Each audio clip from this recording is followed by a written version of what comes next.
उधर गोबर खाना खाकर अहिराने में पहुंचा। आज जुनिया से उसकी बहुत सी बातें हुई थीं। जब वह गाय लेकर चला था तो जुनिया आधे रास्ते तक उसके साथ आई थी। गोबर अकेला गाय को कैसे ले जाता? अपरिचित व्यक्ति के साथ जाने में उसे आपत्ति होना स्वाभाविक था। कुछ दूर चलने के बाद जुनिया ने गोबर को मर्मभरी आंखों से देखकर कहा, अब तुम काहे को यहाँ कभी आओगे?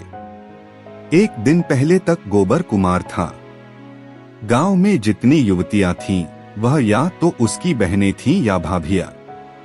बहनों से तो कोई छेड़छाड़ हो ही क्या सकती थी। भाभियां अलबत्ता कभी कभी उससे ठठोली किया करती थीं, लेकिन वह केवल सरल विनोद होता था। उनकी दृष्टि में अभी उसके यौवन में केवल फूल लगे थे। जब तक फल न लग जाए उस पर ढेले फेंकना व्यर्थ की बात थी। और किसी ओर से प्रोत्साहन न पाकर उसका कौमार्य उसके गले से चिपटा हुआ था। जुनिया का वंचित मन, जिसे भाभियों के व्यंग और हास विलास ने और भी लोलुप बना दिया था, उसके कौमार्य ही पर ललचा उठा। और उस कुमार में भी पत्ता खड़कते ही किसी सोए हुए शिकारी जानवर की तरह यौवन जाग उठा। गोबर ने आवरणहीन रसिकता के साथ कहा, अगर भिक्षुक को भीख मिलने की आशा हो तो वह दिन भर और रात भर दाता के द्वार पर खड़ा रहे। जुनिया ने कटाक्ष करके कहा, तो यह कहो तुम भी मतलब के यार हो।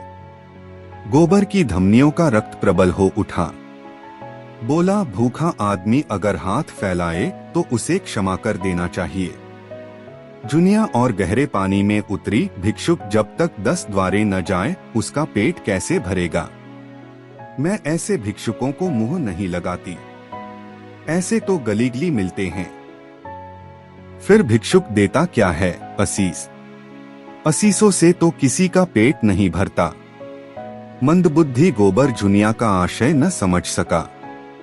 जुनिया छोटी सी थी, तभी से ग्राहकों के घर दूध लेकर जाया करती थी। ससुराल में उसे ग्राहकों के घर दूध पहुंचाना पड़ता था। आजकल भी दही बेचने का भार उसी पर था। उसे तरह तरह के मनुष्यों से साबिका पड़ चुका था। 2-4 रुपए उसके हाथ लग जाते थे। घड़ी भर के लिए मनोरंजन भी हो जाता था, मगर यह आनंद जैसे मंगनी की चीज हो। उसमें टिकाव न था, समर्पण न था, अधिकार न था। वह ऐसा प्रेम चाहती थी जिसके लिए वह जिए और मरे, जिस पर वह अपने को समर्पित कर दे। वह केवल जुगनू की चमक नहीं, दीपक का स्थायी प्रकाश चाहती थी। वह एक गृहस्थ की बालिका थी, जिसके गृहिणीत्व को रसिकों की लगावटबाजियों ने कुचल नहीं पाया था। गोबर ने कामना से उद्दीप्त मुख से कहा, भिक्षुक को एक ही द्वार पर भरपेट मिल जाए तो क्यों द्वार द्वार घूमे? जुनिया ने सदैव भाव से उसकी ओर ताका। कितना भोला है, कुछ समझता ही नहीं। भिक्षुक को एक द्वार पर भरपेट कहाँ मिलता है? उसे तो चुटकी ही मिलेगी। सरबस तो तभी पाओगे जब अपना सरबस दोगे। मेरे पास क्या है जुनिया? तुम्हारे पास कुछ नहीं है। मैं तो समझती हूँ मेरे लिए तुम्हारे पास जो कुछ है वह बड़े बड़े लखपतियों के पास नहीं है। तुम मुझसे भीख न मांगकर मुझे मोल ले सकते हो। गोबर उसे चकित नेत्रों से देखने लगा। जुनिया ने फिर कहा, और जानते हो दाम क्या देना होगा? मेरा होकर रहना पड़ेगा। फिर किसी के सामने हाथ फैलाए देखूंगी तो घर से निकाल दूंगी। गोबर को जैसे अंधेरे में टटोलते हुए इच्छित वस्तु मिल गई। एक विचित्र भय मिश्रित आनंद से उसका रोम रोम पुलकित हो उठा। लेकिन यह कैसे होगा? जुनिया को रख ले तो रखेली को लेकर घर में रहेगा कैसे?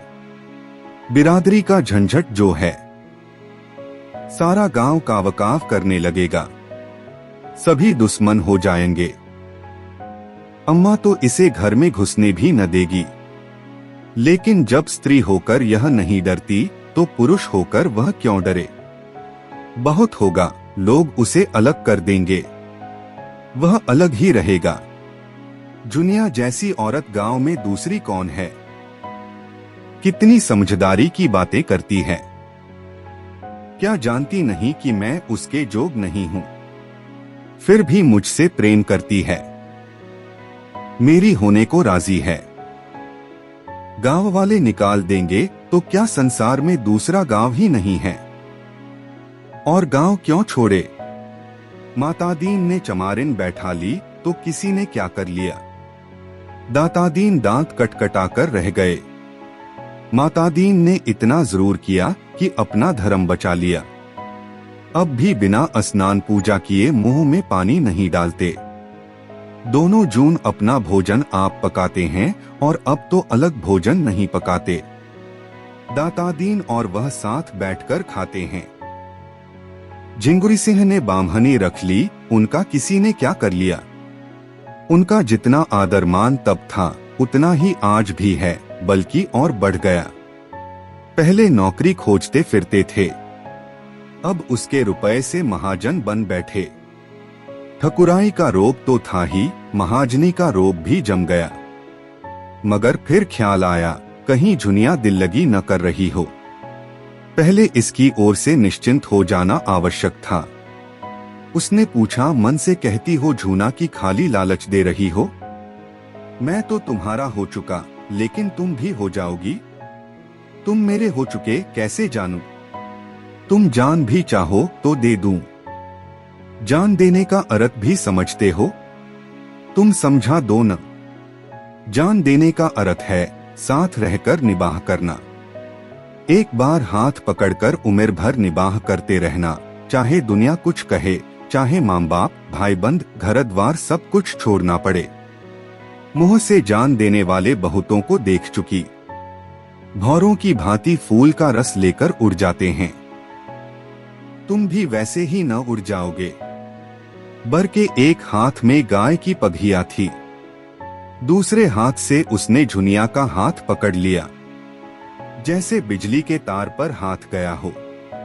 सारी देह यौवन के पहले स्पर्श से कांप उठी। कितनी मुलायम, गुदगुदी, कोमल कलाई। झुनिया ने उसका हाथ हटाया नहीं, मानो इस स्पर्श का उसके लिए कोई महत्व ही न हो। फिर एक क्षण के बाद गंभीर भाव से बोली, आज तुमने मेरा हाथ पकड़ा है, याद रखना। खूब याद रखूंगा झूना, और मरते दम तक निभाऊंगा। झुनिया अविश्वास भरी मुस्कान से बोली, इसी तरह तो सब कहते हैं गोबर, बल्कि इससे भी मीठे चिकने शब्दों में। अगर मन में कपट हो मुझे बता दो, सचेत हो जाऊं। ऐसों को मन नहीं देती, उनसे तो खाली हंस बोल लेने का नाता रखती हूँ। बरसों से दूध लेकर बाजार जाती हूँ। एक से एक बाबू, महाजन, ठाकुर, वकील, अमले, अफसर अपना रसियापन दिखाकर मुझे फंसा लेना चाहते हैं। कोई छाती पर हाथ रखकर कहता है, झुनिया तरसा मत, कोई मुझे रसीली नसीली चितवन से घूरता है, मानो मारे प्रेम के बेहोश हो गया है। कोई रुपए दिखाता है, कोई गहने, सब मेरी गुलामी करने को तैयार रहते हैं, उम्र भर, बल्कि उस जन्म में भी। लेकिन मैं उन सबों की नस पहचानती हूँ, सबके सब भौरे रस लेकर उड़ जाने वाले। मैं भी उन्हें ललचाती हूँ, तिरछी नजरों से देखती हूँ, मुस्कराती हूँ। वह मुझे गधी बनाते हैं, मैं उन्हें उल्लू बनाती हूँ। मैं मर जाऊं तो उनकी आंखों में आंसू न आएगा। वह मर जाए तो मैं कहूंगी, अच्छा हुआ निगोड़ा मर गया। मैं तो जिसकी हो जाऊंगी उसकी जन्म भर के लिए हो जाऊंगी। सुख में, दुख में, संपत में, विपत में उसके साथ रहूंगी। हर जाए नहीं हूँ कि सबसे हंसती बोलती फिरूं। न रुपए की भूखी हूँ, न गहने पड़े की।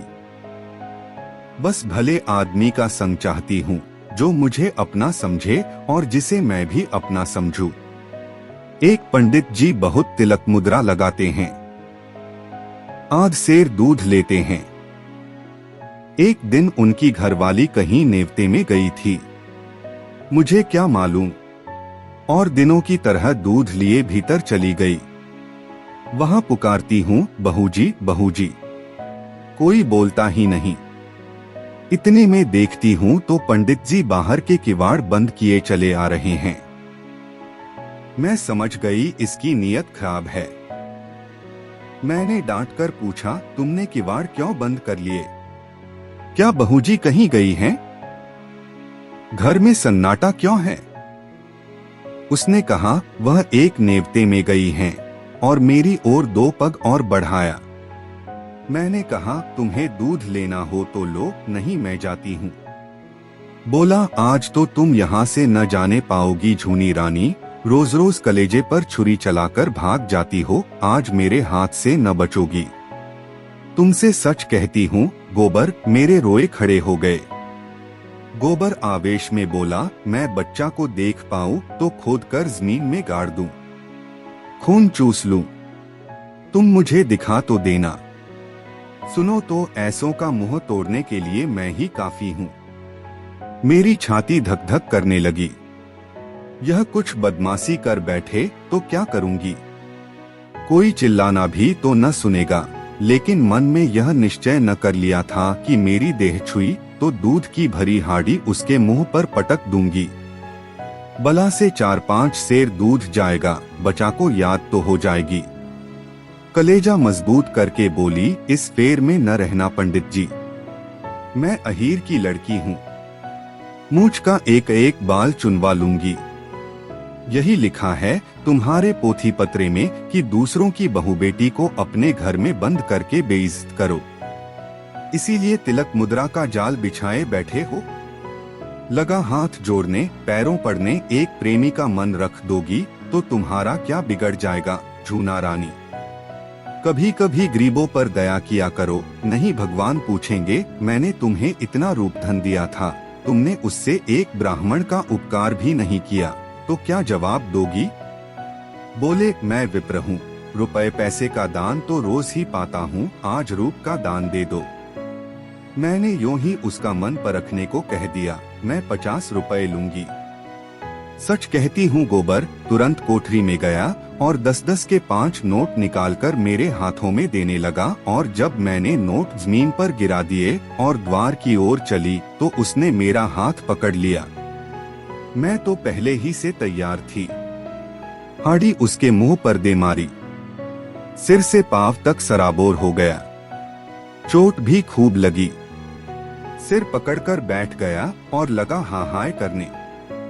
मैंने देखा अब यह कुछ नहीं कर सकता, तो पीठ में 2 लातें जमा दी और किवाड़ खोलकर भागी। गोबर ठट्ठा मारकर बोला, बहुत अच्छा किया तुमने, दूध से नहा गया होगा, तिलक मुद्रा भी धुल गई होगी, मूछें भी क्यों न उखाड़ ली। दूसरे दिन मैं फिर उसके घर गई। उसकी घरवाली आ गई थी, अपने बैठक में सिर में पट्टी बांधे पड़ा था। मैंने कहा, कहो तो कल की तुम्हारी करतूत खोल दूं पंडित। लगा हाथ जोड़ने। मैंने कहा, अच्छा थूक कर चाटो तो छोड़ दूं। सिर जमीन पर रगड़कर कहने लगा, अब मेरी इज्जत तुम्हारे हाथ है झूना, यही समझ लो कि पंडिताइन मुझे जीता न छोड़ेंगी। मुझे भी उस पर दया आ गई। गोबर को उसकी दया बुरी लगी, यह तुमने क्या किया? उसकी औरत से जाकर कह क्यों नहीं दिया? जूतों से पीटती। ऐसे पाखंडियों पर दया न करनी चाहिए। तुम मुझे कल उनकी सूरत दिखा दो, फिर देखना कैसी मरम्मत करता हूँ। जुनिया ने उसके अर्धविकसित यौवन को देखकर कहा, तुम उसे न पाओगे, खासा देव है, मुफ्त का माल उड़ाता है कि नहीं। गोबर अपने यौवन का यह तिरस्कार कैसे सहता। डींग मारकर बोला, मोटे होने से क्या होता है, यहाँ फौलाद की हड्डियां हैं। 300 डंड रोज मारता हूँ, दूध भी नहीं मिलता, नहीं अब तक सीना यूं निकल आया होता। यह कहकर उसने छाती फैलाकर दिखाई। जुनिया ने आश्वस्त आंखों से देखा, अच्छा कभी दिखा दूंगी, लेकिन यहाँ तो सभी एक से हैं, तुम किस किस की मरम्मत करोगे।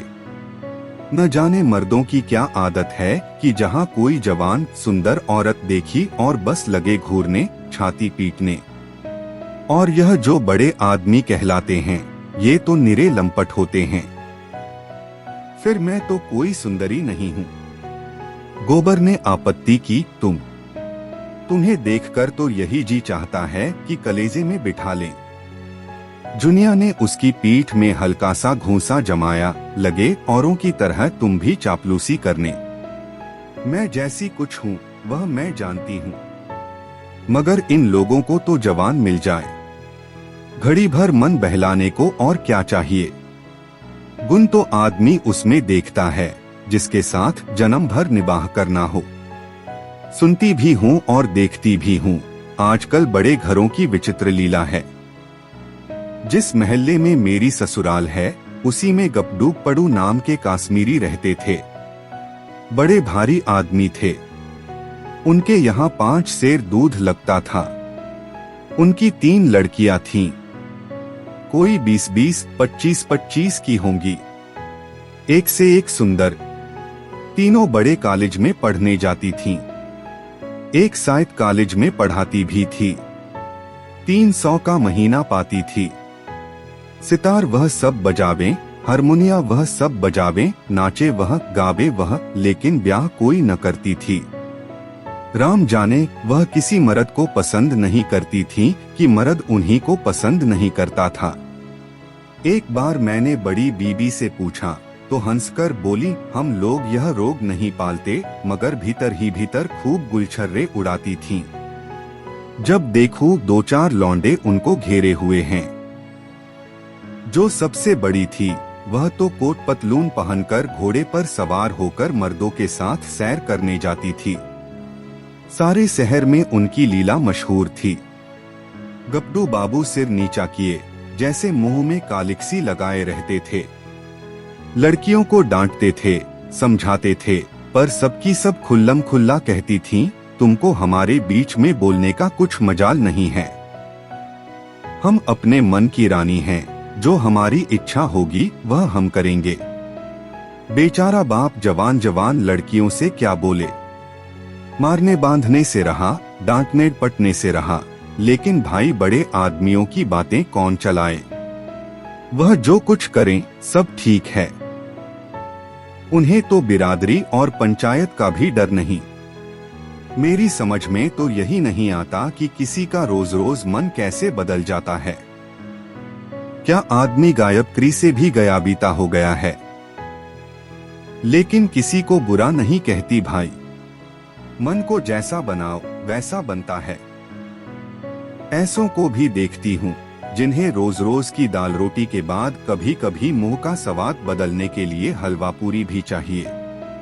और ऐसों को भी देखती हूँ जिन्हें घर की रोटी दाल देखकर ज्वर आता है। कुछ बेचारियां ऐसी भी हैं जो अपनी रोटी दाल में ही मगन रहती हैं। हलवा पूरी से उन्हें कोई मतलब नहीं। मेरी दोनों भावजों ही को देखो। हमारे भाई काने कुबड़े नहीं हैं। 10 जवानों में 1 जवान है, लेकिन भावजों को नहीं भाते।